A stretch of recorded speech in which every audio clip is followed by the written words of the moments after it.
All right, GM. What's up, everybody? It's Wednesday, hump day. Happy hump day. Got some hair poking out the hat hole. We'll get that squared away. Oh, we'll leave it. We'll let it go today. What is going on, GM? Hope you guys are doing all right. ETH's down a little. We've been predicting that. Kind of waiting for the markets to take a little bit of a change of direction here. Good morning, everybody. Give everybody a few minutes to come on in. Rin Tin, Cole, Jeff. What is happening?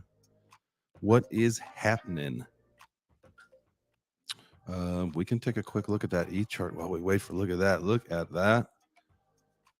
My goodness. Definitely, you guys, if you can check out we're also live streaming over on YouTube. And I'm streaming to also my Twitter account, and then 2 YouTube accounts, to my JChains one, and then also the Win Media one. So if you guys want to watch, you can do that, and then you can see some of the visuals, like charts and whatever. If not, don't worry, you can just listen on the space. But also, I have put a tweet out, and then in the comments of the video, if you guys want to pop up on camera today, you are more than welcome to. This is one of those. We're having a day of positivity talk, knowing that I've been waiting for this day to happen. We had, if you are looking at that ETH chart, we had like almost 3 weeks of solid positive action, knowing that things were going to take a turn for a correction, right? And this might be the big one that, takes us down to the triple digit ETH that a lot of people have been talking about. Who knows if it's going to happen? But if it does, people need to be prepared. People get salty at the bottom of the bear markets. Now, whether you believe we've seen the bottom or not, that could be part of the discussion as well.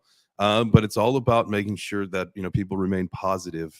As the prices, if they start to go down and they continue to go down, been through a couple cycles now. So it's just always better to be mentally prepared for that. So appreciate you guys popping in here. Thank you, GM. If you want to chat today, but you don't want to be on camera, that is A-OK. We are also doing a Twitter space, as some of you know, because you are in there. So just request to come on up and chat and then give your perspectives about what's going on. And so in kind of preparing for, talking about, what we wanted to talk about today, I was trying to find a couple, maybe best practices that would make sense. If you wanted to keep like a positive outlook, as an investor, as a community member, as someone just in this space, there's a couple of things to come up with, right? So like keep a long-term perspective. It's one of those cliche sayings, when in doubt, zoom out, right? I've said it a million times on this show, and I know a lot of other people have said it on theirs and just in spaces in general. But markets are cyclical, right? They go up, they go down, and this happens to be maybe the downturn, right? And so when it goes back up, that will change. So just remind yourself why you got into crypto in the first place, and focus on your long-term vision. If you are just here for right now, I feel bad for you. If you're still going to have crypto or NFTs in your wallet in 5+ years, you're making the right decision. Just stick around. Another thing, diversify your portfolio. I mean, it just makes sense, right? You don't want to put all your eggs in one basket. You want to put your crypto in, some stable coins and some high caps. Make a couple spec plays. That's fine. Buy a couple NFTs. That was my biggest strategy, and something I want to talk about a little bit later. Kind of when we get into some of the strategies that maybe we're using right now personally. But mine was, put it into NFTs, and then this way, I'm happy to look at my portfolio and see a bunch of pictures that I chose, or metaverse land that I chose, versus looking at some coins that are 80-90% down. So that was just one thing that I did for myself this cycle, to make sure that I had a more of a positive outlook. Another thing that you should be doing is keeping yourself informed and educated. It's like coming to spaces like this, or others, watching videos online, talking to your friends, just being a part of the community, being in a Discord, all this stuff. You want to keep an eye on the trends, keep an eye of what's going on, read the news, read about partnerships, read about what's happening. This is, we call it the build market. It's the build market for a reason, right? Because important things are happening in the background. So keep an eye on what's happening. And you're going to see, go to conferences, and you'll pretty much get some of that alpha, right off the press, before more people know about it. So, do what you can to keep yourself informed and educated, especially, if we are going to see another big leg down. That would be like the depths of the bear market. So one of the obvious ones, obviously, is buying low and selling high. So with that, this is an opportunity. We call it a build market for a reason. It's a chance to also build your portfolio. So take advantage of these. You can buy NFTs lower than normal. Like I bought my mutant at 14 or almost 15 ETH. And when I first tried to get one, they were in like 25, 30, 40 range. So, it was an opportunity. This was an opportunity for me to get in, when the getting was good. And now, it's starting to go back down. It went down to like 10, 9 something, and then shot up to 20. And now we're back, like around the 14 range. So, these are opportunities for you guys to pop into projects, NFTs, crypto, whatever, at a different price, right? Something that might be a little bit more manageable for you. So, what's the next one? Be patient, avoid panicking. Oh, back to really quick to buy low and sell high. There's something that I learned from somebody in this last bull run, that it's the new kind of mantra moving forward, is that you buy when people are fearful and you sell when people are greedy. And it's the same thing as buying low and selling high, right? When people are greedy, that's when there's a lot of activity. Pigs get fat, hogs get slaughtered, all those kind of expressions. So make sure you take that into consideration. Stay patient, avoid panicking. Like don't panic sell. Just don't do it. If you haven't sold now, don't fucking do it now. Jeez Louise, that would be like the worst thing you could do. I see Action popped in here. What's up, man? I'll give you a chance to speak in just a second. I'm going to run through just a few more of these. Have a plan for your investments. If it's just hodl, man. If you wanted to switch over to stable coins, I did recently, right? I kind of felt that I'm really thinking that we're going to see a leg down, and so I stabled off. That's not a financial advice. That's not something that you need to do. You need to figure out what strategy works for you. But that's something that I did, right? And then avoid FOMO. It's like don't chase candles, don't chase pumps, don't catch the falling knife. None of that stuff. Just wait for things to shake out. And then the most important thing, I think, and this is where I'll end it. And then now let's have a community chat about this. And this is where it makes the most sense to me, is take some time off, refresh your mental health, get away from the screen, stop looking at your portfolio, stop looking at the charts, stop looking at that stuff for just a little while. For me, that's the weekends. I get a chance to disconnect on Saturdays for a little while and then all day Sunday. And I try to disconnect sometimes periodically throughout the day. Just if it can be 30 minutes, if it could be just to take my daughter and the dogs for a walk around the block, whatever it is, just to get up and get away from the screen for a second. I think right now, because you can't really do a whole lot but build. There's no action. I mean, unless you're playing, unless you're leverage trading and you're playing longs and shorts and all that stuff, this is why we call it the build market, because that's what you need to be doing. So that's just play that long-term game. Just play it as a long-term game. And that's all I can say. Action. What is up, sir? Anybody else want to come up and chat? Please feel free. You are absolutely more than welcome to. What's good, Jay Chains? What is good, my sir? How are you? You know it, man. I'm only going to be on here for a minute because I got to get to a meeting. But of course, when I see you pop up, I want to stop and listen. And I've been in this market since 2017. Met you in 2018, and man, I wish I could have been a member of your group listening to you in 2017 if you were saying the things you're saying now. I wish I was saying those things. I wish I knew the things that I knew. Well, I mean, when I first got into crypto, I got on the hype train. Like a lot of us do, and we kind of get in with emotions because we see things that are getting our attention and making us emotional. When you see somebody invest in a small amount of money and making a lot of money, especially, I grew up, I didn't have a lot growing up. I've been homeless, on different occasions. I had to make my own way. So whenever I see opportunity, it gets me emotional because I'm emotionally attached to not going back to where I once was.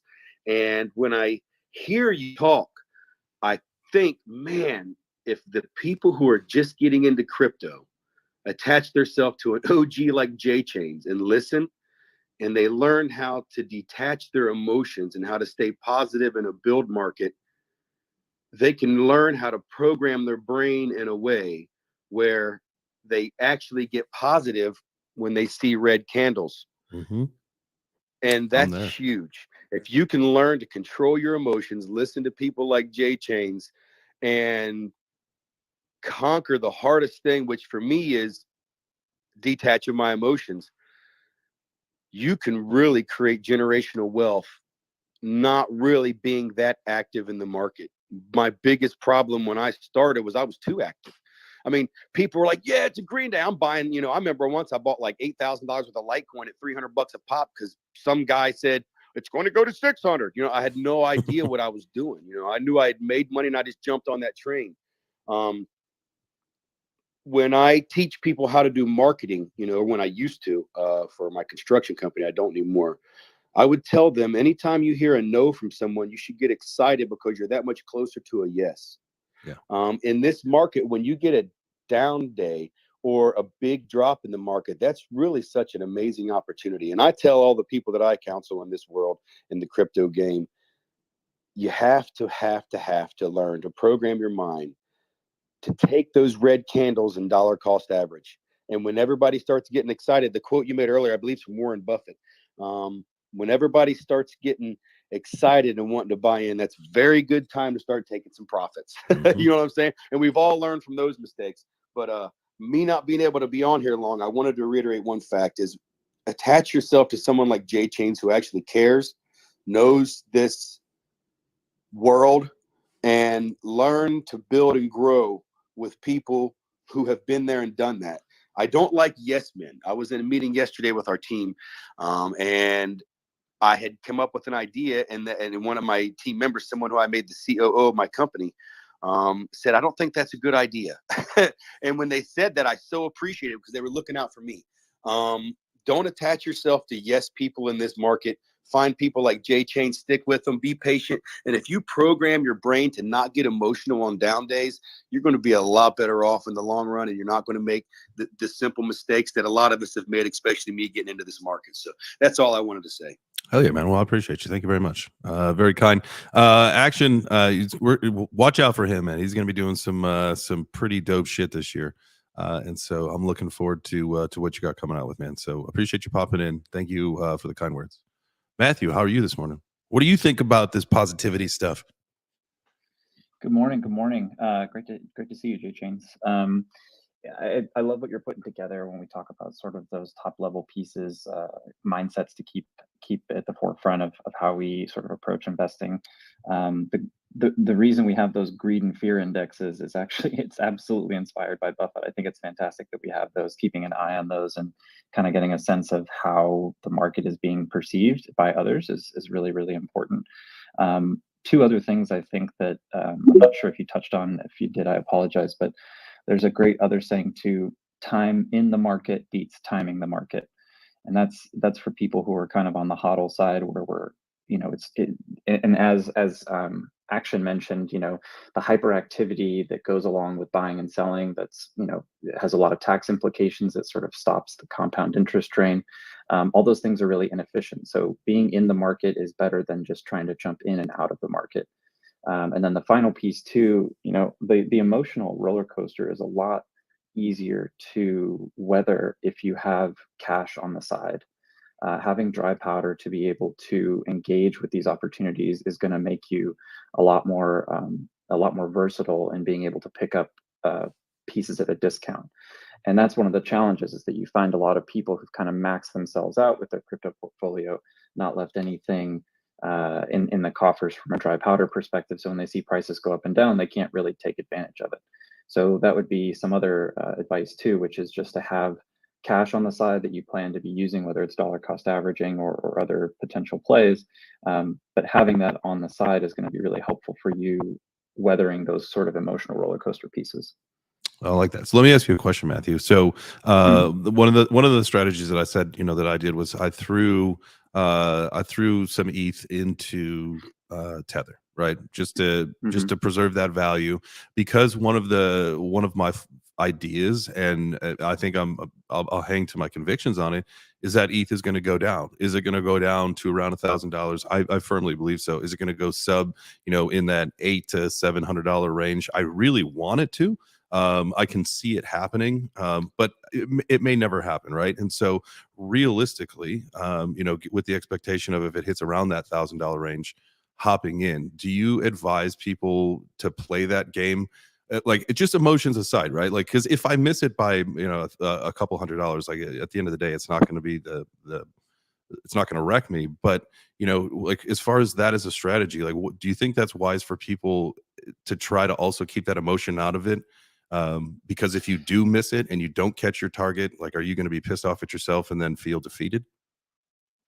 I think that that's a really interesting point, is having set targets for places you want to buy into and sort of allocate. And if and it's a lot easier in like the regular stock market to hit sort of buy and sell triggers. It's a little bit more challenging for folks in this space to do the same. The technical pieces are not quite there yet. I mean, maybe they are, but I don't see them being super user friendly. But the ability for you to set targets for yourself and price targets are really, really positive, especially because it helps kind of take the emotional piece out of it. I think too, also being able to sell if you're in a sort of trading environment where you're going to go back and forth, being able to set exit targets as well is just going to be as beneficial. So, you know, you might want to ladder it a little bit too. So it's kind of like a dollar cost average hybrid in a sense, where if your trigger or your buy is at 700, maybe you take half and you're at 700 and 800, so that if it does go to 750, you're not missing out on a lot of what you could have gotten if you had set your targets a little bit differently. So having a spread of targets is definitely a positive way to kind of keep you in a system. And I think that's what most people lack in this space, is the development of a trading system where they just buy and sell because they see some news. I think I myself was guilty of this. We've all kind of done this, where we've bought on FOMO or on hype, and we have sort of forgotten those systems that we put in place to keep ourselves from getting wrecked completely. Heck yeah. Drop a little alpha to the folks here. Matthew and I are going to start a show, and it is going to be very educational. We're going to have a fun time chatting, and it's going to be something that is not being presented anywhere else to the community, where the community is going to have an opportunity to really participate in the conversation. Because at the end of the day, one of the things that we need to do is make sure that everybody understands this industry that we're in, and two, because he's a registered investment advisor, that's the kind of conversation that we can be having on a really high level, and it's going to make sense, and it's like real advice that you can listen to. It's not like me saying this is not financial advice. Like, no, he can actually give you that. And so I'm really excited. I think we're going to start that next week, and so be on the lookout for. We're going to start advertising that. But that's going to be really exciting, man. I'm excited to chat with you on that, and to like see what other people think and what other people's questions are. Yeah, and just to reiterate on what Action was saying too, like you've done such a great job of building up this environment of education and building in this kind of particular market, and the ability for us to help educate folks in a pragmatic way to help them grow wealth sustainably, and in sort of the long-term trajectory is something I'm really excited about. And I think we've got a lot of cool topics that we can really chat through and help people frame their mindsets in a new way to approach this space. And also, one thing that I kind of realized the other day too is this goes both ways. You've got a lot of people who are investors in Web3 who may have never considered being investors in sort of the Web2 space.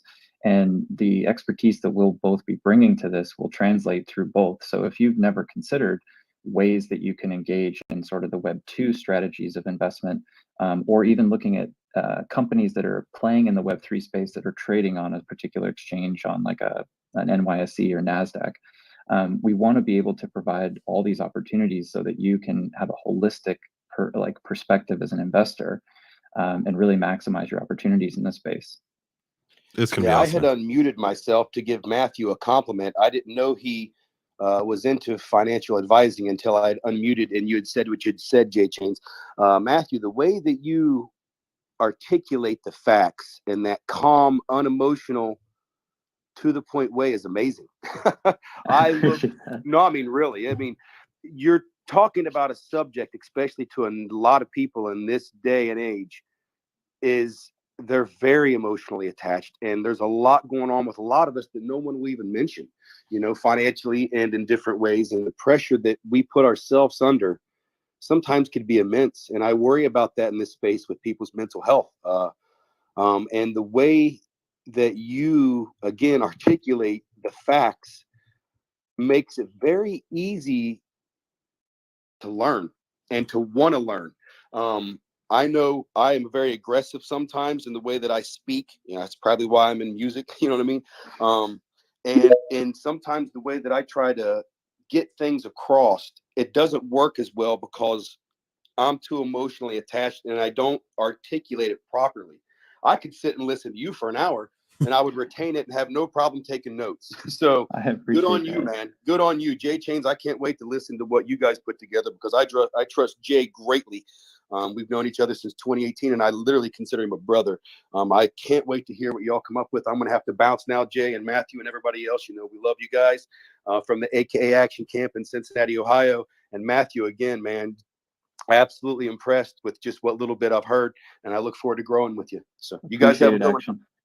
You too. Yeah, I'm gonna go work out. I got this stupid COVID shit going on out of nowhere, so I'm in the house in snow in Cincinnati trying to sweat it out. Go, man. Go hit that gym. We'll talk to you soon. Wednesday, 3 p.m. Eastern is when we're going to do that next week, and that'll be every Wednesday at 3 p.m. Eastern. So make sure you guys tune into that. That is going to be super dope. But man, hey, Action, I appreciate you popping in, man. Thank you so much. Hey, love y'all, man. Y'all take care now. Take it easy. All right, Jeff. Jeff popped up on stage, man. How are you today? Just here at work, but I wanted to pop up and say thanks for hosting this space. It's amazing what you're doing, you know, in this space all together. So where I want to see is, you know, people needs to realize, you know, everybody makes mistakes in what, you know, in the crypto and NFTs, you know, but the only way people's going to learn from the mistakes is if we get this out there, you know, let people know, hey, you know, like me, you know, I bought that Dogecoin back. I only invested like $25, $30 in it, but it was like 4 zeros when I bought it. Well, when I sold it, it's, you know, 73 cents. You know, I had a good substantial amount of money in my account. Well, I clicked on this clickbait, I guess, and clicked on the wrong thing, and somebody got in and, you know, emptied my wallet. You know, but people need to realize that nobody else is going to learn from these mistakes unless you get it. People, you know, let people know, hey, if it, you know, if it was a mistake, I learned from it. Don't do this. You know, we need to get this, you know, that knowledge out there, you know, because somebody else might hit the next big thing, and then, you know, a couple of days later they lose their stuff, and they're just going to get out of it. They're going to be like, oh, I don't want to do this no more, you know, because they didn't know. Yeah. You know, we need to get that education out, you know, more of that education out, and have people talk about their problems. You know, hey, you know, there's somebody out there that's went through this with you, you know, so if you talk about it, and then other people, you know, might be honest about stuff and talk about it, and, you know, it might help somebody in the future. Yeah, no, listen, I think that that's absolutely fantastic advice. And, you know, everybody, you hear that, right? Like, you know, you never know what somebody's going through. But, you know, when you talk about your problems, or if you talk about something that you're going through, odds are you're going to find somebody either close to you or someone connected to someone close to you is going to say, hey, man, yeah, I'm going through that same thing. You know, like you talk about like getting your wallet drained. Happened to me. I was a dumbass. I clicked a link. I lost all of my link, all my chain link. Lost, I have 1,500 link, the suicide stack, they called it. Lost that and a bunch of Ethereum. Just an honest mistake. You know, it was just not being careful. But those are the lessons. And yeah, I think that that's a fantastic idea, is to document that and to have people tell their story, tell it in a positive way. I mean, find a way to, you know, I always find the silver lining. I have to, right? And that's, you know, was trying to stay positive. That's one thing that I've programmed. And, you know, when, you know, Action was talking about, like, sometimes you just have to reprogram the way that you think about things. You know, that's what I've done in my life. I programmed myself to always find the silver lining in it. I don't usually feel defeated. It's very, very seldom where I have that feeling in my life, because that's the way that I've programmed I've trained myself to think. It's always positive. Always find some kind of way to find a positive out of any kind of negative situation. Is a, you know, like even in crypto, getting your wallet drained, it was a learning lesson. You know, in leverage trading, getting wrecked, it was a learning lesson. Consider it the cost of your education, and then move on, and then you can just be happy with it. You know what I mean? I understand. And I don't look at it, I lost almost $200,000. I look at it, I only lost $25 because that's what I initially invested. Yep. And I did take some profit out, you know, so, you know, I don't feel bad because, you know, I still pulled a couple grand out of my account before this happened. But, you know, I don't want other people, they're going to see that dollar in their, amount in their account and see another education. I was going to pull it all out, and I'm like, well, I can buy this and buy that. I said, well, let's think about this. What if I buy a bunch of stuff? Am I going to be able to afford to pay the taxes on it? Next year, the year after. You got to, that education right there. If you hit all of a sudden wake up and you have $1 million of ETH in your account, are you going to just go below that, or you have to know how to invest it where the taxes ain't going to kill you later on in life? Yep. We need to think smart, and plan ahead. That way, I know people that had good chunks of money come to them and they go out and buy this and buy that. Well, within 3 years, they're losing it because they can't afford the upkeep on it or the taxes on it, so they have to sell, and they lose everything they gained. Yeah, I think that's another conversation that I think that we can have is how do you pull the emotion out of your unrealized gains, right? Like when you look at your account and you see a couple $1 million, but you're not selling, and then you watch it go to zero. Now what? Yeah, there's a reason everybody thinks they're a genius in the bull market, right? Like they see the numbers go up and they think, oh, I'm doing all this great stuff, and then they don't really reframe it when when things go down or they change. And Jeff, that's a great point too, is thinking about through the tax implications and sort of the financial literacy pieces that come along with investing. A lot of that hasn't really panned out for people who may be new to this and aren't really sure how to deal with tax implications on gains. It took me last year when we were dealing with a lot of the wearable stuff. I was realizing that, oh my gosh, even getting airdrops is income. And those are things that like people might not even be aware of. And the IRS is going to be coming down, more and more and more over the next few years. And people need to get themselves kind of straight in terms of how these assets are going to be viewed, and how people can protect themselves and make sure that they're staying compliant with everything. So those new regulations are going to be really interesting to follow. And part of what we want to try to do is build that financial literacy for folks so that when they do have those amazing gains, that they can either reinvest them or make sure that they're staying compliant. You know what I learned? I spoke at the Crypto Tax Summit. It was a really fascinating, for me, a fascinating place to be. It was a crypto conference unlike one I've ever been to.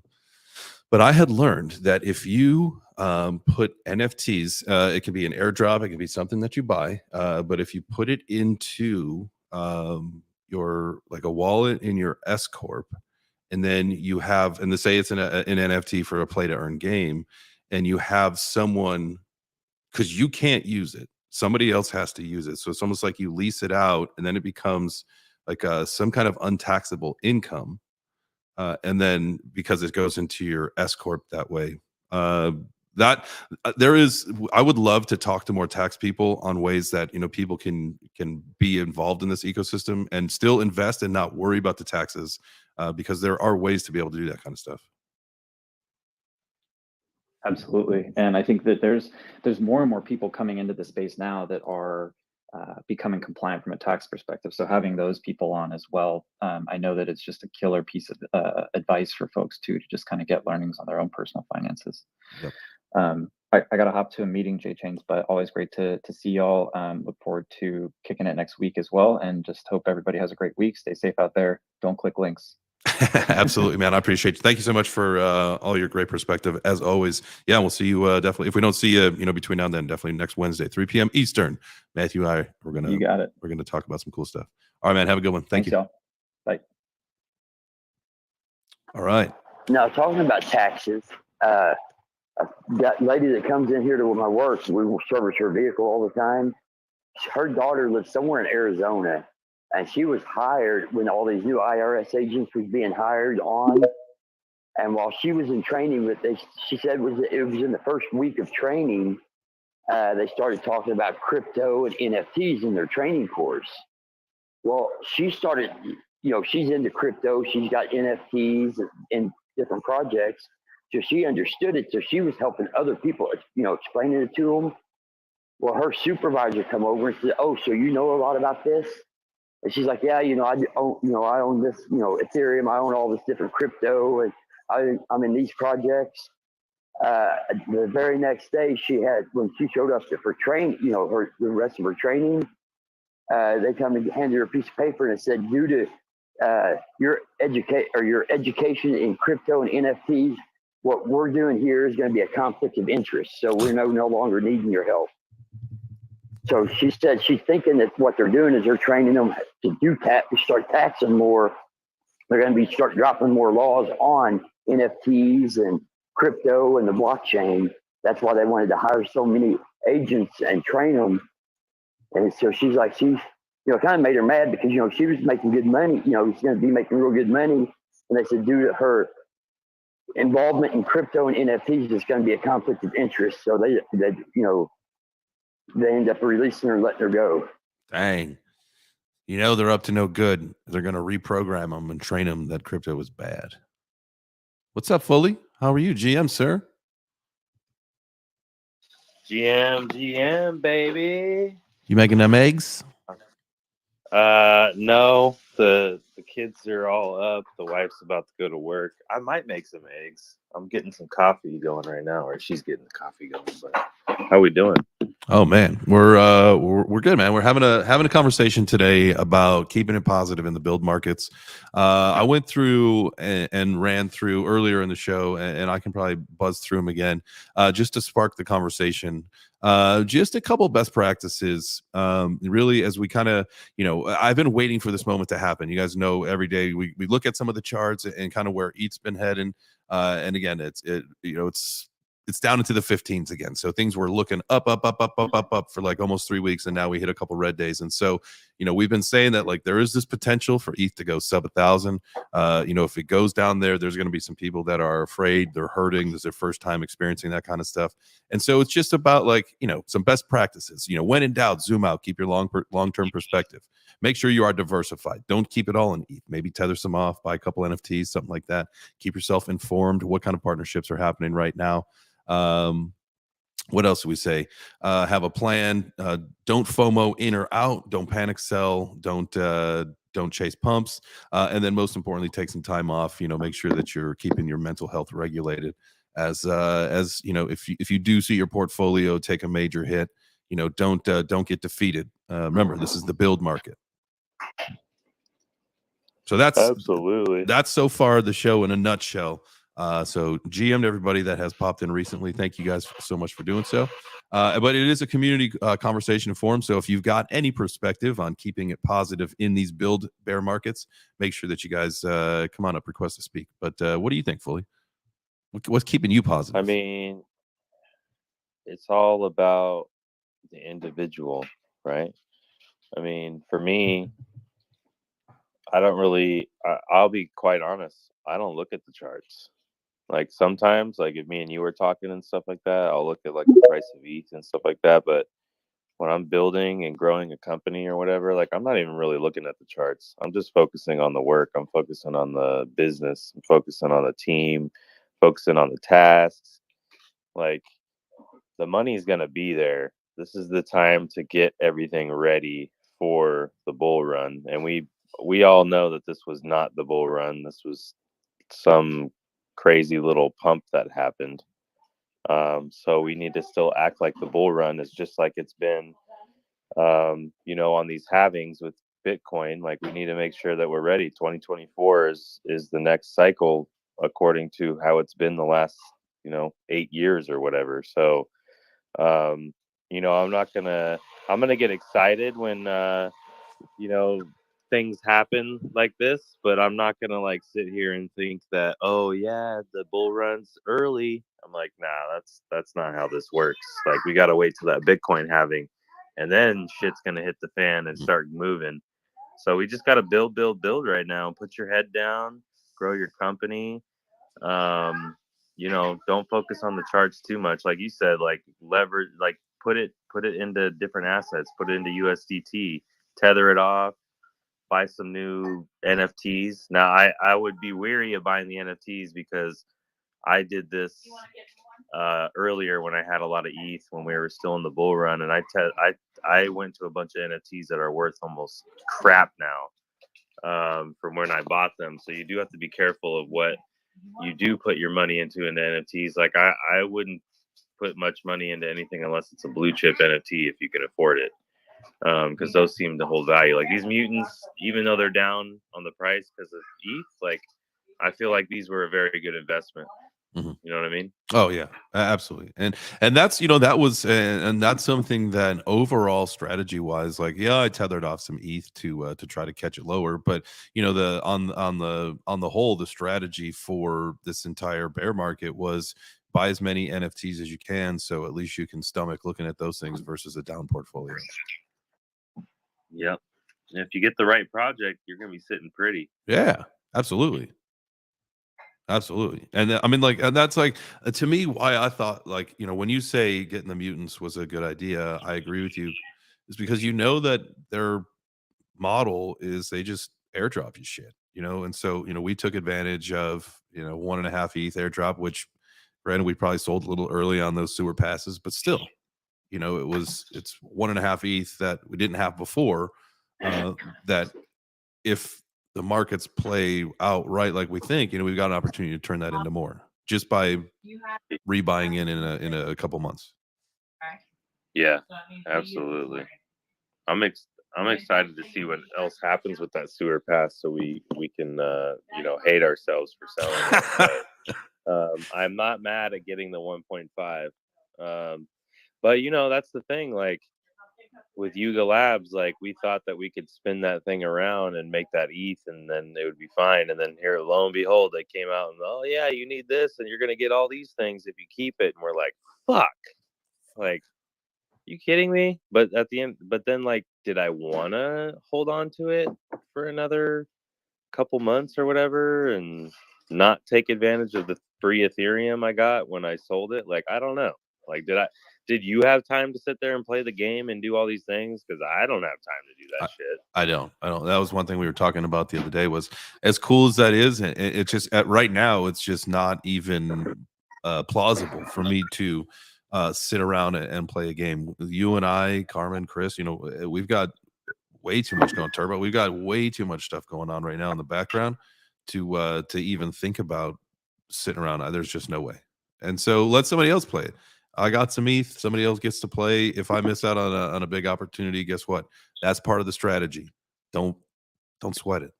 Don't change your strategy because you missed an opportunity. There'll be another opportunity. That's one thing I've learned in this fucking game for a long time now, is that don't cry about spilled milk, because there'll be more spilled milk. I promise you. There'll be more spilled milk. And there'll be a nice tall glass of there'll be a beautiful ice cold glass of milk for you to chug. Just stop crying about spilled milk. Is it 2% whole milk? What do we have in here? It's straight off the teat. No, it's pea protein milk. Nobody drinks. Why would somebody drink the milk of another animal? That's so gross.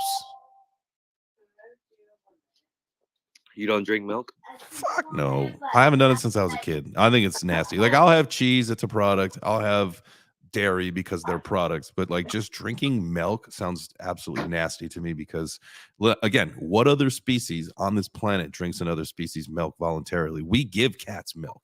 People give cats milk. That's not, they're like, hey, let me go suck the teat of a cow. They didn't say that's my jam. We decided that. No one. There's no animals that just voluntarily drink the milk of another species. It's weird. I'll drink your milk. Just throw it out there. If you ever had some, drink it. Just for you. Thank you. That's a kind offer. I appreciate that. My wife said they also can't wipe their own asses, so there's that. There's also that. There is also that. Ladies and gentlemen, this just in: cats cannot wipe their own asses. That's another thing. And first off, I'm allergic. We're gonna spin this one and have a little fun with it for the next little while. I am allergic to cats. I hate cats with a passion because they're trying to kill me. Right? Like, they're trying to kill me, and so I hate them back. Oh, I'm sorry, Danielle's crying. Hello, Danielle's. How are you today? There are certain I'm just crying because it makes me sad that they're gonna do something that they don't intentionally do that, but that's what it does to you. It makes me sad. So I'm crying for you. I'm crying because I care about you, Jay James, and it makes me sad and it hurts my heart. So yes. When we went to see J Chains in in the Atlantas. You know, outside of the studio, I saw a gang of cats, and they all looked like they were just talking shit about J Chains and how they were gonna kill him. See, So I told you, man. you know, it's a real thing. So I don't like them. I don't know why I was telling you guys I don't I- like cats. It Something must be what about you need to cats not feel. wiping their own Maybe you ass. just need to get it out, J Chains. That's what we're here for, to listen to you. If you need whatever you need to feel, and we'd like to hear it. Thank you. I do feel better I'm now. sorry. Now that everybody does know that I not only am I allergic to cats, but I hate them. You know they're fucking disgusting, right? Oh, that's what it was. Thank you. They're disgusting because you talk about how they can't wipe their own ass, but they have to shit in your house. Like you have to have a box for them to poop inside of your house. Like what? That's so weird. Why would you want that? And then they jump up on your counters and touch everything else. And they're unsocial. With their shitty paws. Yeah, they just try to hurt you. But you know what they are good for? No, but like, on a serious note for a minute, I work for a mobile home park in Arizona, and so there's like a ton of feral cats. Like, oh, I don't know, I think I have like 50 to 100 feral cats in my mobile home park that I have. And my maintenance guy, he's like the cat whisperer, so he feeds all of these cats as well. But I will say that we don't have any issues with any rats or things like that. So they are good, you know, to keep those things away, and people really like them. So, you know, that's good for those people who like them, and they do keep the rats away. So, I mean, that's a good thing, right? That's a plus. You are correct there. That's a hey, that is a work function. That is great. Those feral cats are a work animal. In-house But cats. Also, No. there's a feral cat law. So, like, if we wanted to like, you know, have these cats picked up or whatever, they can have them fixed, but they will bring them back because there's literally a feral cat law where they have a right to be here. So Yeah, I was gonna say they'll chip their ear too. At least over here in California, they chip. Oh their yeah, ear. they clip their ear, yeah. Yeah. But you know, my maintenance man, he feeds all of the cats, you guys. So they're like big and fat and chunky. They might be feral, but they're like all of his pets because he feeds all 50 to 100 of them. And I'm not exaggerating when I'm Puts them on telling you. vitamins. And so like they know when I leave, and you'll see them like all start hovering towards his house because they know that they're gonna go get fed. Do you think like if he just like walked around like outside with hands full of food, he'd be like the Pied Piper? They would just be like following him everywhere, like some on his shoulders, maybe one standing on his head. Oh yeah, they do. Yeah, I'm sure. Yeah, they do. They like follow him around, you know. So he knows that he has to feed them because they're all going to be at his door, literally waiting for him if he does it. Feed us. And he feeds them like twice a day, you know, depending on the weather. So when it's colder, he only feeds them one time, but otherwise he feeds them like twice a day during the summertime. And they're like all of his children, all 50 to 100 of them. I immediately thought of Batman's Penguin at first, and I just can imagine this guy fucking recruiting these cats to take over for world domination. That's what's going through my head. Feed us, meow. But just so you know, he also has to clean up after all of those 50 to 100 cats. So I'm like, as long as you're cleaning up after them, okay.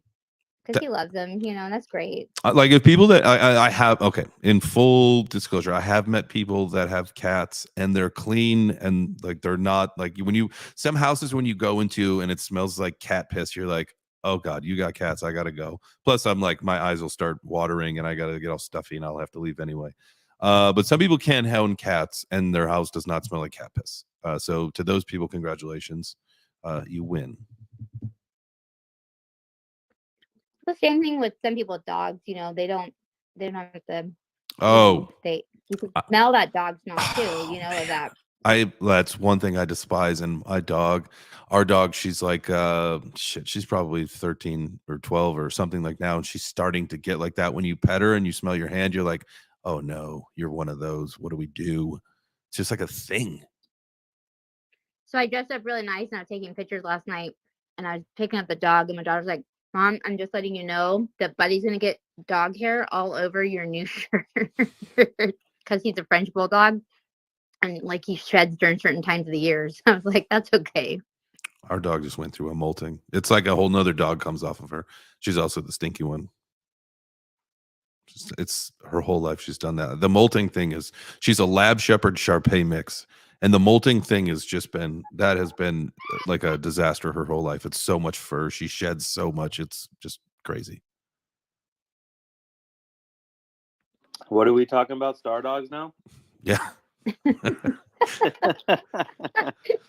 You like that segue? I did like that. That was a good one for you. Everybody, please feel free if you have a dog to go down in the comments, and we would love to see your star dogs. Yeah. Hey, J Chains, I'm gonna karate chop you because you got nothing in your nest. Absolutely nothing. I know. I was thinking about putting stuff up here as well, but it's all Yeah. about J Chains and you, and so I didn't want to come over here No. and like start messing with the nest yet. No, go for it. If it's about the Star Dogs spaces and stuff, yeah, no, go ahead and throw that stuff up. Yeah, anybody, like when you come up and speak in the spaces, please always feel free to post them up as long as it's not stupid. I mean, I'll remove it if it's dumb, but yeah, no, you guys are more than welcome to. I'm terrible at remembering. I get so involved in these conversations, and I get just so wrapped up in it that I just forget to post stuff in the net. It's not. I feel like it's second nature or second thought. As opposed to just being involved in a conversation. That's what I get out of it. So yeah, feel free to post whatever you want up there. There we go. We got some grannies. We'll get some Star Dogs. Yeah, cuh. Yeah, make sure that you Get the guys. So granny yeah, fellow. today's Wednesday. So we got the granny space this afternoon, 5 to 6 p.m. Eastern. That is 2 to 3 p.m. Pacific. For anybody that needs the conversion there. And then in the house. Bullholler's in the house. What's up, man? He's like, yeah, dog, gotta tell you what, coming back with my new rig, baby. Just scoop another rig? What up? What up, my dude? How are you today? I'm a doing. Kind of like Fully Box just said, I am sitting in my new rig. I knew it. I got all my lights rigged up. Is it new but old rig? Like, is this, you said you used to have this one, or did you used to have this model? Yeah. No, this was actually my very first truck that I ever bought. Ooh. And I bought it back. Hell yeah, man. So, that's pretty hot. I'm not gonna lie. It's pretty hot. Yeah, but I'm a little fucking broke right now. But you get those wheels rolling. I think it'll pay for itself, right? Yeah, that truck. It usually takes about 3 years to pay a truck off. That's a lot of loads. Before you start making a profit. Yeah. Yeah. Hey. Anyways, what's everybody up to? Man, we're just talking about staying positive in a build market here in the Web3 world. Keeping it positive, man. You know what I'm saying? Heck yeah, man. That's kind of why I joined this world, Met a lot of cool people, especially you guys. I was gonna say shout out to Mary Beth Salez in the chat there. Just so everybody knows, because I didn't know this till I met her in person. Her last name is not Sales, so make sure you say Salez. Okay, I'll tell you that now. Yes, Mary Beth, thank you for popping in here. I also met Mary Beth down in Miami at the Women of Web3 Summit, where I, as the MC of the conference, made that same mistake publicly. So don't. Oh, you did? Yeah. So my apologies, Mary Beth. We should have pre-gamed before that. I would have let you know. I remember I did it in a meeting with her, and she corrected me, and I was like, "I've been saying it this entire time, and no one's said anything to me." I had no idea. I thought it was like a marketing thing. I was like, it was genius because I always remembered it, but now I remember it more. Well, I bet you guys can remember my name because of hers. Bullholler? Sauls. S-A-U-L-S. No, I'll remember that because of Better Call Saul. Snorkels. Great show, by the way. Snorkels is a new face up on the stage here. GM, how are you? Is that a dinosaur? GM, let's fucking go. GM, PM, DM. good today. Good morning. Good morning. Let's go. Let's go. Oh, man. Love the energy. Her profile has double. Sheesh. Let's fucking go. Thank you. Thank you. Come on, LFG. Yeah. Double cheese. Double cheese. I love it. Yeah, see, that's the kind of energy that that's the positivity we all need. Everything's down today, but Snorkels is happy. That's we all need to be happy. Like Snorkels. Absolutely. Thank you. GM, PM, DM. Let's go him and start a space VM. Easy PFP. HIJK elemental P, yo. I need Snorkels as a hype, like a hype track. Absolutely. Hey, one thing that I wanted to say earlier off the stuff you were talking about is maintaining that positive mindset. That positive mindset is absolutely crucial to, I think, anybody's success. I think if you put out positivity, you get more positivity back. If you're sitting there wallowing and everything's negative, woe is me. I don't know. You guys probably all have that kind of friend, right? Everything bad happens to them and they think that nothing good will ever happen to them. Well, with that attitude, that is exactly correct. You'll just keep getting shitted on. So I've learned lately, like, you got to keep a positive mindset. You got to set yourself goals and you got to create a plan to meet those goals and have, a way to track them and to give yourself feedback or have somebody else give you feedback when you're going after those goals. So, for those of you in here that are thinking about starting your own business or, thinking about jumping in head first into something or being an entrepreneur, it's like that positive mindset will save your life. Negativity will absolutely destroy your progress. So make sure that, you keep that positivity up, but also challenge yourself. Don't make everything too easy, right? You gotta challenge yourself. What do you think, Jay? No, yeah, absolutely. I mean, I think always be up for your challenge, but to me, and like something that I've done, about keeping that positive outlook and that mentality, right, is you got to have your mantras. You've got to have your things that help you get through, and doing so. And as someone who, with social media and all that stuff, like every morning, I put out a tweet at like in the 6 a.m. hour. That is, it's an affirmation. It's something positive. It's, self-love, it's positivity, it's growth. It's something like that, I use it for me. And, I've had people say like, hey man, I really appreciate that. Like I'm getting some good information out of that, or I'm getting some positive vibes from that. And I've had some people say like, what are you in recovery, man? Like what's wrong with you right now? It's like, no, like I'm just, it's a shitty time in the market. It's like, let's just be positive. And so it is very cathartic to me. And most importantly, that's why I do those kind of things, because it helps me. It's part of my mental health journey that keeps me sane in this Web3 space that's nonstop. I don't know about you guys, but like, my screen time on my iPhone, it's like, sometimes 18 hours a day, sometimes more. Like I'm connected quite a bit. And so it is very, very draining on the mental health. And so, you have to just have these mantras that help you get through these things, because that's how you succeed in this build market. That's how you do it. Yep. Take your hands off your head, like the pity party's over, and put them on the fucking keyboard and get to work. Get to work. work. Know what I'm saying? Get to work. That's it. So I'm going to chime in on that one. All right. You and Fully Vox know what happened to me. Mm-hmm. And, most people, something like that, for the listeners out here, I had $47,000 stolen from a developer. Anyhow, I continued on. I found a new developer. I met new people and continued. I didn't drop my head and cry and give up. So to go with that, just keep a positive outlook and don't ever give up.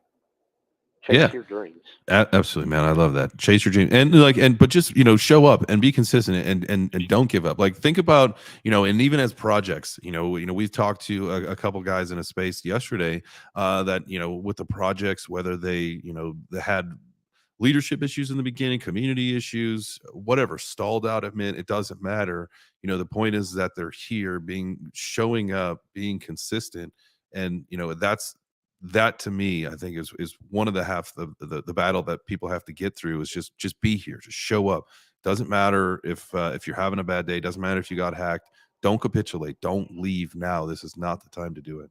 Hey, Jay, Yep. real quick, and then we'll get to snorkels in a second. But my mother is in here. Tracy D down there at the bottom. Hello. Oh, what's up? Oh, Let's fucking go. Thank you.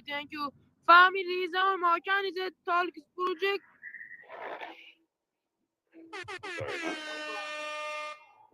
What'd you say? Is a pin tweet me the pin space. Is a bro on my can. I'm I'm lost. gonna do Is one a of pin top. I'm Is gonna a do one of pin these. space. You want to go. pin something up to the nest Yes. I'm my can. about What the is project? it? Yeah, as long as it's appropriate, sure, go for it. Okay, thank you. What do you would you Oh, as long man. as it's appropriate. It's like a collage of genitals being posted. Welcome to Crypto Ball Sacks. oh, come on now, guys. Let's not go to the grand. Oh, that's not. part. Well, so I'm gonna pull that down because it's got a link. I'm not a big fan of the link being up there. I don't know what that link was to, but I wasn't on a normal site. So I pulled that down. Snorkels. I appreciate it. If you got a different, maybe just a picture of your collection. I wasn't sure. It was like some .app link, and not a fan of that. Carmen Crypto is on the stage. GM, Carmen. GM guys, oh my god, I woke up and just like Jay Chain said, we're on a screen too much and tired already. I But got up. shout out to Tracy, Fully Vox's mom's. Mama Vox in the house. We gotta Well, get hey, y'all. the grandma Abe Love spot y'all. face. See you, Bull. Later, Bull Holler. Jump off. See you, man. We'll see you in a while. Hi there, sir. You have yourself a wonderful day, and just remember that ain't nobody gonna pay your truck off for you. You gonna have to pay it yourself. Okay? 10-4, 10-4, good buddy. 10-4, rubber ducky. Rubber ducky. Oh, Carmen, how are you today? You got a busy day today? Man, I'm excited today. Like I don't have a scheduled meeting because I planned to put my head down today. So I do have spaces, but for the large amount of day, the world's my oyster. I don't know if it's going to go well or bad, but it's going to happen. That's like, that doesn't matter, right? Like that's the beauty of it. It's kind of like, one of those best practices is kind of just take some time off. Take those days where you don't have anything that you have to do. If you want to listen to a space here or there, take a nap, write some notes, do a little research. It doesn't matter. You can do it on your own schedule because every other day of the week you're on a tight schedule. I know that. So you got to take these days. Have to take them. Yeah, it's been a long time since I've had one of them where I get to just kind of sit down. But I think, I'm kind of locking in the intention to create and really dial down some details on some things. And I think your mind kind of needs the freedom for that. But you guys were having a really cool conversation about positivity. And you know what I like to remind myself is like when things go wrong, sometimes they're meant to go that way. Failure is a part of the process. And when bad things happen, that's just the universe taking that away from you, taking that off your plate so you can focus on the things that will work on you. So I tend to try and be very intuitive when things are not working, when things are not easy. Obviously I know my skill set and what challenges I can overcome, but identifying what you can't control and what you can't change and releasing that as quickly as possible really make sure that you're putting your energy into things that you're passionate about, that are easy to do, that challenge you with things that you can overcome, and you focus there and you'll grow faster. We talked about energy vampires. You guys even had a song about it. Oh, But yeah, yeah. you have to kind of be aware of those things, right? No, I agree with you on that 100%.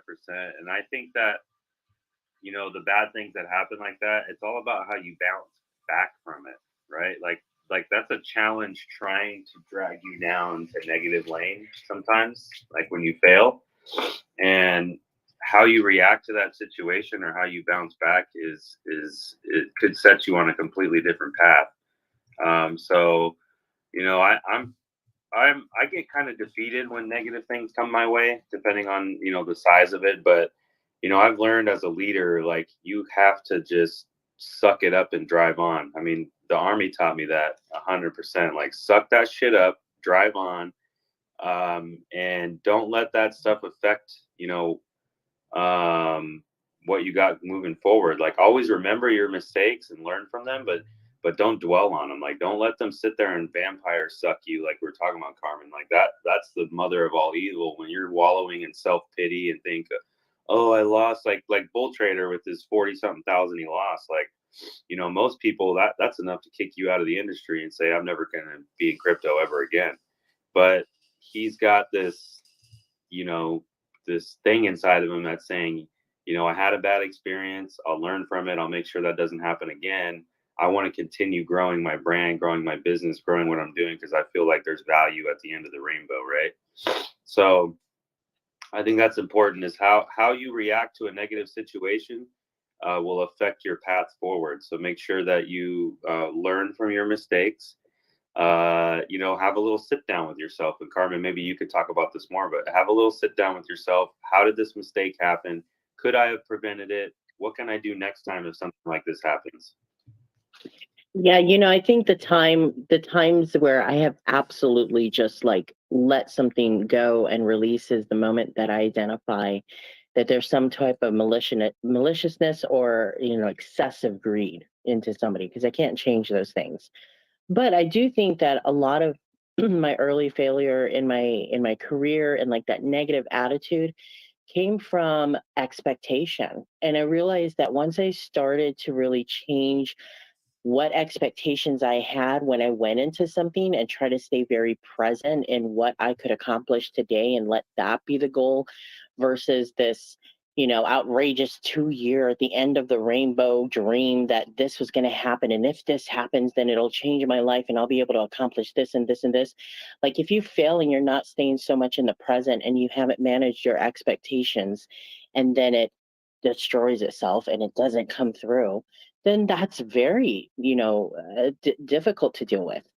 And it's because you manage the expectation really out of control. And I think time and tenure and ability to stand through that failure and still try again and still stay passionate about what you want to accomplish is really important. And you should learn it over time. But self-awareness about these things and how you're talking to yourself is one of the biggest changes and things that you have within your control to do to change your mindset about that.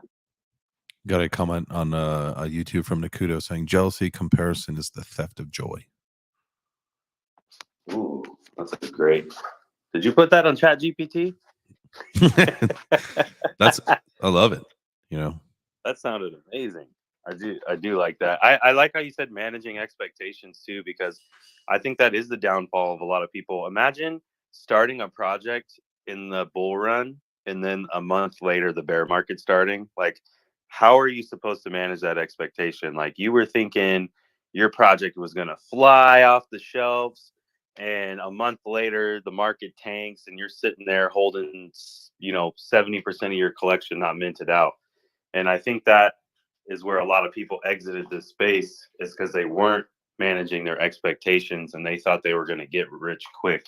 Yeah. So because I think all the people still left here. Yeah, I mean, you have to think there were a lot of people who saw a lot of people make a lot of money with collections, and so they said, "All right, I'm going to do it." And there were people, I know people that put their life savings into the, whether it was what, building an NFT collection or coming out with a crypto project. That the timing just was horrible, and people have gotten absolutely wrecked because of just, you know, the timing of it, and like you said, the expectation of this is going to go, so I'm going to put everything into it, and just, you know, a few weeks later, some people, you know, really it was just a few weeks later, it's just absolutely wrecked. And so, you know, finding for people like that to find their positive outlook in all this, I know that that's a much different story, right? Those are the ones that we can be empathetic to, not really sympathetic unless it's happened to you, right? Or did I say that backwards? You can have empathy but not sympathy if you haven't experienced it. Empathy is you being able to understand someone's situation. Sympathy is like, I feel for you, and I'm gonna, like, you know, coddle you, and I'm gonna, it might affect my decision on how I think about the things you do. Like, as a prison guard, you want to have empathy for the people that are in prison, not sympathy, because sympathy leads to complacency, which leads to fucking bringing them a damn cell phone in the jail. You know what I mean? Well, for sure. So yeah, empathy is really good for anybody to have, just so you can understand where people are coming from and not dismiss people's feelings. Because when you just dismiss people's feelings, or you make them feel like what they said doesn't matter, or what they said isn't important, you know, it can really, you know, change that relationship. So empathy is something that everybody needs to have. 100%. You should always be able to, like, understand where people are coming from, because that'll help you make, you know, future decisions. It'll help you, you know, navigate life a lot easier if you can understand where people are coming from, and, you know, just be a human being. Just be a human being. I think that's, you know, there are a lot of people that, you know, there are more creative ways to say that. But I think, you know, at the end of the day, like that's probably the easiest thing for anybody to understand, is just be a human being. Just treat people like you would want to be treated, and just be a human being. But why does that fall on so many deaf ears? Is it greed? Like why do people not listen to that very, very fundamental principle? I think it's selfishness, to be quite honest, but I would love to hear Carmen's take on this. I think it's greed. I think it's narcissism. I think it's trauma that people go through. I think that's one of the most beautiful things about, getting older in age, is that you're you're a little bit more calm and understanding in who you are, and separating yourself from attaching to other people, right? And blending the lines of your own identity. I think a lot of people have difficult relationship like tactics, both in intimate relationships and in professional relationships and in friendly relationships. And if you don't come in with your own self confidence, I think that that's a big factor in how you deal in your own relationships. And when you lean on others for too much and your expectations are wrong, then I think that that's when things start to fall apart. And it could be in any aspect or facet of your life. It's one of my own wisdoms to say, look, the more that I manage the relationships around me with confidence and my own self identity, and stood up for what I stand for and really was defining who I am, then I got along better with other people. But I see it in other people, especially in this space, who run amok and wreck things. They're very greedy. They're very narcissistic. They're not open to collaboration. They're not open to feedback. They think that their way is the only way. And I think that that's a result and a symptom of how a lot of us were raised in schools, thinking that you can't share your answers, you have to have one right answer to a test. Like, we have these very linear mindsets. And I think that Web3 is really showing otherwise, by bringing communities together, by opening our global mindset. In a long 2-decade career that I've had, coming into Web3, I feel so much more global. I feel like I'm more tolerant about how people talk, how we can talk in certain ways that opens up people to want to talk more. It's a beautiful thing, but we have to really cultivate what this means, because we're getting more connected in different ways and going real virtual. So we have to empower ourselves with better tools in order to identify. I might be more skill setted to take a look at whether or not I can vibe with somebody in person, but it's a whole different set of tools and processes in order to do that and build trust with somebody on a virtual stage as well. So there's a lot of variables that can affect our personal relationships and our professional relationships, and the tools and the mediums that we use. Like, for example, I don't like having arguments in text, and yet we have nothing but chats with futters and people just going at each other in text form. It's not an effective way to communicate during, difficult conversations. And yet, we have to be self-aware to get out of those modes. Open up a VC, get on a phone call, get on a video chat, or just don't engage. Why? Can I Yeah, add something? I agree with that 100%. Yes, please do. Yeah, of course.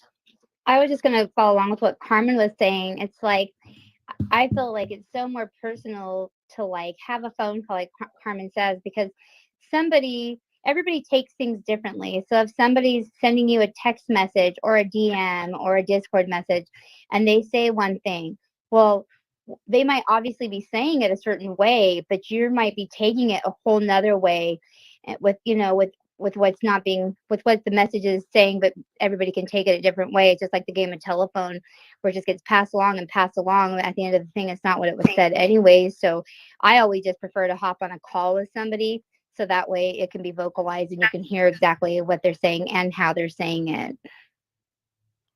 There's yeah, no like that. there's really no substitute for that, right? To actually have a conversation with somebody, you can't ever catch tones in a text message or in an email or in a DM. It's just different. And that's why we do a lot on video with When Media, and our goal is to start having more conversations with people that we record that are just generic conversations, or maybe they're guided, who knows, but to be thought-provoking, to get information out of people about what they're thinking and what they feel about Web3 in this industry and stuff. I think that is that's an important first step, and having that video proof, because then you can see, like, if your eyebrows raise a little bit when someone asks a question, or if you're in a conversation with somebody and you see someone like, oh, this is something they want to talk about. I think the organic conversations and the not maybe the vulnerabilities, maybe they're there, maybe they're not, but the synergy is always much different when you are actually talking with somebody, whether it's a voice chat or a video chat. Yeah, damn. One thing I want to say too is, make sure in this space that you're an individual too, right? Like, we started When Media, and look at all of us. You wouldn't even know that we were all part of the same company because we still have our own brands. Like, we're still our own people. Like, we're not like, we're not putting the When Media logo on all of our damn pictures out there, because we're still individuals. Like, you got in this space, like, you can be your own rising star and still be on a team and work together and still have your own brand and things like that. And I think that's really important, Jay Chains. That's something I've been wanting to talk about lately, is your brand is so important for the growth in this space and where you want to grow. Because if you're working with somebody else, like if we were just working under When Media and it was just, When Media all over our faces and stuff like that, like, I can only ever be as good as When Media is ever going to be, right? Mm-hmm. If I have my own brand and I'm doing my own thing, like, When Media can be doing great, but I could also be doing better, or I could be doing worse, depending on how I'm being as a quote unquote influencer, or whatever the hell you want to call me in space. And I think that's important, because like Chris, Jay Chains, Carmen, like, we're all on the same team, and you would have no idea that we're on the same team at first glance unless you looked at our profiles, which I think is really cool for self-identity and being an individual. Because when we came in here, none of us were like, yeah, we need to be this, we need to be that. It was like, hey, do what you're doing, keep being yourself, and we're going to grow together, we're going to grow our brands together, and we're going to make an impact in this space. The reason I say this is Carmen said something a little bit ago, and I just kept like holding my tongue for a little bit because I wanted to hear what she said. But just coming back around to it, I think it's that selfishness and stuff, right? Like, you don't want to be working for somebody else's bag. You don't want to be making somebody else look good. You want to make yourself look good, and you want to make the brand that you're representing look good at the same time. So I don't know if you got something on that, J Chains. We talk about this a lot. Yeah, no, it's all really anything that I could relate into what we're having the conversation about is, this is the build market, right? This is the time where if your idea was to have a brand, this is when you need to be doing it, because attention is low right now, and you have the opportunity to capture some of that, and the more attention you capture now when the tension is low, puts you just in a better position to capture more attention when attention is high. Like when because very few people saw any kind of increase in YouTube viewers, or I think a lot of things have changed because of Twitter Space. I think this is a much more inclusive idea and concept, and that's why I appreciate it more than YouTube. Yeah, I'll still do YouTube videos, but Twitter Space is more important for Web3 because we get a chance to have a conversation as a community versus someone just up there talking to you. And I get the time and place for it. The educational aspect of it is one thing, but there is a great time and the opportunity to be here. So building your brand as an individual this is the time to absolutely do that, because when the market comes back, when the prices come back, when Bitcoin's approaching $100,000 and you've got 1,000 people in your space, you want it to be your brand, not someone else's. It's like working for someone else, I think, right? Like you said, you're building someone else's bag. Like you've got a 9 to 5 at that point, and that's the antithesis of Web3. I just think there's so many talented people out there. You know what I mean? Like I want to see you. I want to see J Chains. You be you, boo. You talented mother. You know what I'm saying? Hey, I gotta change a diaper, so I'll be off the mic for a few. No, it's all good, man. It's all good, dog. This is the second hour. We are in our second hour of the show. Sorry, I didn't need to put the vocal thing on there. But we're just talking about staying positive in the markets, and everybody feel free to come on up here, chit chat. Or we can shut this thing down and make you want more tomorrow. Come back, we can talk about something totally different tomorrow. That's what we do here on Web3 Web Breakfast. Jeez Louise, sorry, I went to bring up Mark Thomas here as a speaker, and I forgot the name of my own show, Web3 Breakfast. So Mark, while Mark is connecting, looking forward to hearing what he has to say. Here we go. Good morning, J Chains, Danielle, sir. Chris.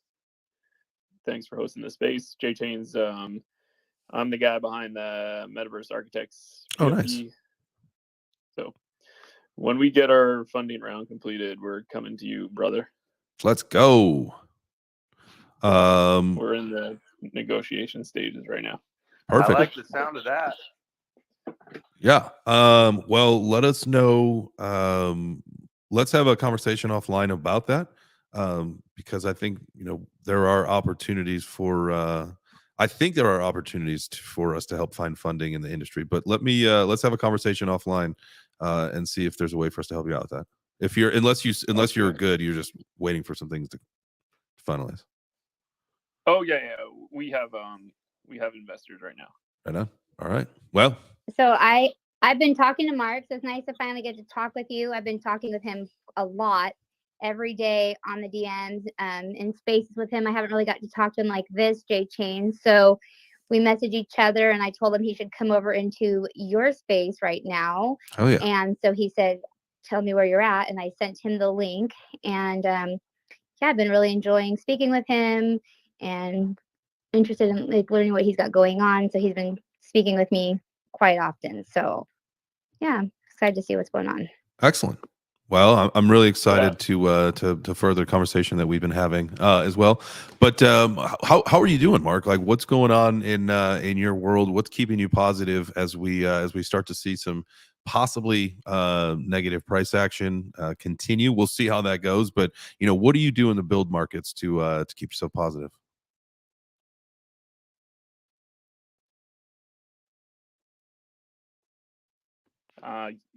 So what we've been doing is hosting and joining communities. So with the Star Dogs team, with Danielle. So one of my main goals is to build relationships, like you said, like build your community. So I'm one of the reasons why like I respect Danielle, and she's doing great work in the Stardog team. So I'm trying to build a relationship with them, with the Income Island team. So we're trying to, create relations with every metaverse company right now. Some say that our team is like the construction company of the metaverse. So we help build out infrastructure for metaverse worlds. So we have a team of architects, 3D designers, developers, UX designers. So we can go in and talk to the team, see what the theme is for their metaverse, and then help build out the critical infrastructure to help make it popular. And then using the partners of our Meta Alliance, we help drive traffic, events, activations to those metaverse worlds. That's super cool. Now, you guys, and one thing I actually liked, and I don't think there's too many metaverse projects that are actually working with engineers like you guys are. I think the only two are you, and I want to say maybe ETH Towers did as well. But I think that's like a pretty cool thing that you've done to include some kind of Web 2 in real life aspects into it, to let those people, those engineers that aren't really going to be able to participate in this ecosystem participate. Does that make sense? Yes, definitely. So my background's coming from finance, technology, and social. So I used to work at LinkedIn and then moved into finance. And then I met the founder at a barbecue in the summertime in Toronto.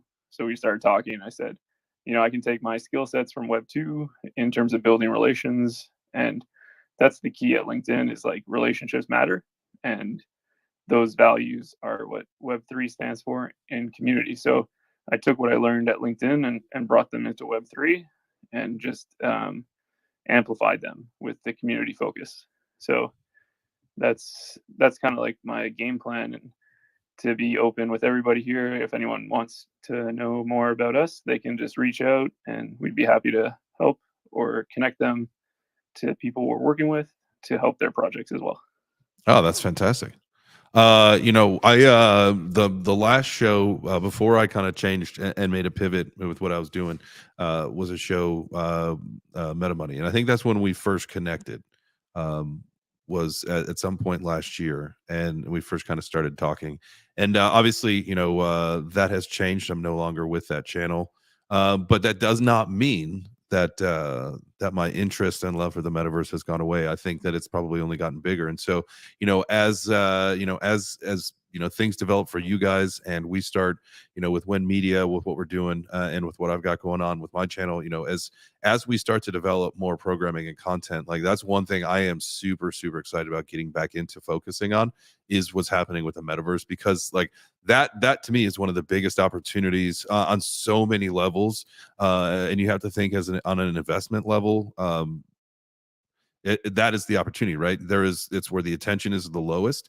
And I've done so much research on this. Like, if you just do like a quick Google search on metaverse and you compare it to some of the other things that we've got in this industry, like it doesn't even register, like Bitcoin, NFTs, blockchain, all that kind of stuff. And so that has got the most amount of catch up to do. And with that being said, provides a absolute amazing opportunity as an investor for people to buy the coins, for people to buy the land, to people get involved, to build, to develop, all that kind of stuff. I mean, you can start building assets, all sorts of things, because again, the attention's not there, not even remotely. But it will be. We know that's the direction that it's going. So definitely looking forward to adding more metaverse programming, and that you guys are going to be part of that conversation with us. So. Absolutely. One of our partner companies not partner, but one of our companies that we've talked to and worked with, they're based in the UK. They just got a $10 million Series A round completed. Their company is called Impera. So we were talking to them about, they're an e-commerce SaaS company that builds virtual stores for retailers like Lacoste. So we're trying to connect them with the Income Island team to help build high-end fashion stores on Income Island. So I've been sending emails to them. I've been reaching out to the Toronto International Film Festival team to potentially host the 2023 Film Festival on Income Island. Nice. So that would be very cool. So I sent an application to the TIFF team. So the Toronto International Film Festival happens in September, and it attracts some of the top celebrities in the world to premier events. So it'd be great to do local activations in Toronto in affiliation with the Star Dogs. So, for example, if people from Toronto buy the Star Dogs NFT, then for the TIFF event in IRL, they get access to some special events and some red carpet events. So that would be really cool. So we're in the initial stages of establishing that partnership with the Toronto International Film Festival team. That's dope, man. Congratulations. That'll be fun. I love the idea of so many things. So much more is possible as we develop the metaverse. You know, it's something that I've been wanting to do. You know, is have a talk show in the metaverse, right? And that's all of these things are going to be coming to fruition here in the build market. You think about concerts and music and the ability for not just mainstream artists, the ability for artists of any size to have the ability to be seen. You know, you can build a super you know, it's like the equivalent to a mega space, right, where you get some of the badass projects, you get some badass artists together and you build a concert. Now all of a sudden that word of mouth spreads because of the communities that, you know, each individual artist have put together are now going to all be in the same place at the same time. Now instead of your community of, say, you know, 5,000 people, you're in a concert, you know, bill almost like a festival with 10 other artists, and now instead of your 5,000, you've got, you know, 50,000 people or 100,000 people watching. And remember, you only brought 5,000, so now you've got 95,000 people more watching your shit. Like, that's the beauty of all of this and what the metaverse has to offer for getting people on a level playing field. That Web3, blockchain, metaverse, NFTs, all that stuff, guys, it is the largest transformation of wealth in the history of humankind. And like, it is just so cool for all of us to be a part of that. So let's fucking go. Yeah, I mean, that's just the projects that we're working on. We've got some back end stuff that's going to be game changing. So that's going to be where the investments are going to. Absolutely, man. Well, that's exciting. I'm glad you came up and talked about it. But, you know, definitely, you know, like I said, you know, when we start focusing more on metaverse stuff, I definitely want to have a very focused conversation with you where we can outline everything that you guys are doing, and then, you know, chop a lot of that up into content that, you know, is consumable for people so that they get exactly a good idea of what you've got going on. But again, it's a consumable piece that that resonates a little bit better. So awesome. Yeah, that'd be great. heck yeah. All right, guys. I think that's it for the Wednesday show. If anybody's got anything else, please speak now or wait until tomorrow. One thing, J Chains, thank you for hosting these shows and, you know, being a genuine good fucking dude in space and giving people a place to come up and talk about things that actually fucking matter. I appreciate that, sir. I like having the hey, Jeannie, what's up? How are you? I'm doing all right. I wanted to say hi and also thank you for letting me come up here. I see that you are about to finish the show, but I'm looking forward for more of Web3 and positivity. And yeah, I mean, are you gonna close the show? Because I see you just Yeah. We'll definitely be back, man. Positivity is my vibe. I know a lot of people in the community, it is theirs as well. So we will have some more of these more positive vibe stuff. But yeah, we're gonna run this one out. Thank you. Please come back. This is Web3 Breakfast. We run the show every Monday through Friday at 10 a.m. Eastern. We do have a lot of things planned for today. We've got let me look at my calendar because I'm on the wrong week. I know that at 5 p.m. Eastern, we have got the Grandma Ape Spa Club space. And then tonight at 10 p.m. Eastern is the Late Night Social Club with Pickles. And I believe that we've got a space at 2 p.m. Eastern today, right? Is that right, Chris, with Schiller.io? So there'll be some, we'll be in and out of spaces all day today, guys. So make sure, go ahead. I was just going to tell you, I want you guys all to wear my horns from now on. I'll be sending you horn pictures. They will be going out directly after the show. I expect Team Horny to be crushing. Let's go. All right, guys. With that being said, have a great rest of your day. Make sure that you take a little time away from your screen. And if you get a chance to have a conversation with somebody that may need it, just give them a buzz. Remember, give them a call. Don't shoot them a text message. Shoot them a call or FaceTime them if you got an iPhone. But do something for somebody else today, and we'll see you tomorrow, 10 a.m. Eastern, for some more Web3 Breakfast. Have a wonderful day.